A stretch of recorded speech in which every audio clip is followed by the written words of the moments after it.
set up your reading list and it has been published. It's organized into sections and you've integrated it with your LMS. You've even shared with your colleagues to get review and advice. So now what? Well, if you'd like to be, you're done. You can use the reading list alongside your course and enjoy the benefits of the smooth sailing. But there is more. With the reading list service, you can learn exactly what students are viewing and how they are using your reading list. Using the analytics is instrumental to your teaching because you will see, in real time, what the students are finding useful. Assigning a reading list used to mean you would send it out and hope the students would use all the resources. But now, you will actually be able to see what is most beneficial for the students and what might need to be adjusted. As this is our 4th video in this series, it is recommended that you view the previous videos before continuing. In each reading list, you will have the option to view the analytics. To view your analytics, select the list you want to see the analytics for. Click on View, Analytics. As soon as you click on Analytics, it will take you to an on-screen tutorial using your reading list. This is where you are going to learn what each and every section of the analytics means. It goes into great detail, and if at any time you would like to review it again, the tutorial stays at the top so you can rewatch it at your leisure. This is the main attraction of the analytics. This is where you will see how and when students are interacting with your resources. Here, there is information that will show you how many times your reading list has been viewed. Here, there is also information about each resource in your list and how many times it has been clicked through. And here, this will display the number of student notes. These are useful in a few ways.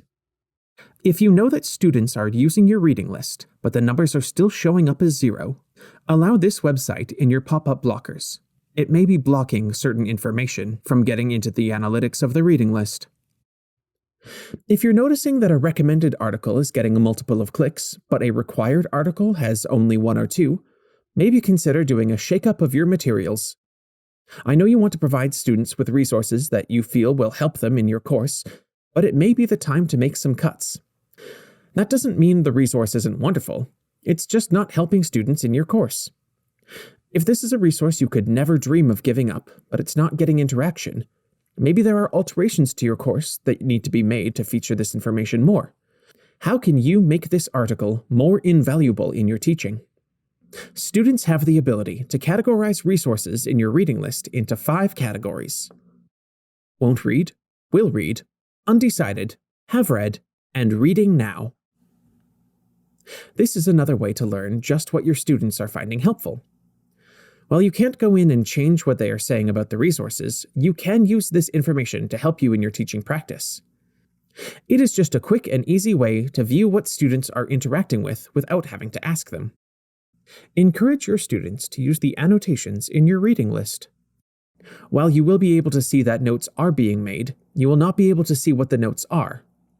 Since each student learns differently, this may not be a useful tool for some, but it might be beneficial for others. Both you and your students have the option to tailor the reading list to the mode that suits you best. When it comes to required readings, keep an eye on the student workload. The best feature is how easy it is to add resources, but just be aware of how many articles are being added as required. Keeping the student workload at an achievable level sets them up for success. If you're adding an article as required, think about shifting an already required resource to recommended, or maybe get rid of it altogether. As mentioned in previous videos, keep the major overhauls to your reading list until the end of your course. This gives you the best sample of the analytics, and you can see the full scale of what students found useful, and you can use this information to edit your list as needed. As much as you may be proud of your list, use this data to really assess what is and isn't important and useful to students. Growing and evolving as an instructor makes a great educator, so use this analytics tool to your advantage. The reading list is a wonderful tool, seeing as you can add anything from the internet. Multimedia is a wonderful resource that you should take full advantage of. Spend some time finding companion videos, interviews, interactive websites, anything that will work with your articles and textbooks you already have. Nothing will replace the integrity and information that is found in peer-reviewed articles, but sometimes you just need to throw in a bit of levity into your course. You can even put in something just for fun, to connect with the students on a level that we are currently unable due to remote teaching. Thinking outside the box is going to get students to use, interact with, and recommend your reading list, and you'll see what does and doesn't work by keeping an eye on the analytics toolbar. Interpreting the analytics of the reading list is going to assist you by providing you with information that is essential to the improvement and overall success of your course. If you are interested in some more information on effective implementation, contact CTL for a consultation. If you have any technical or resource-specific questions, contact the library at coursemat@ualberta.ca or visit their website at library.ualberta.ca.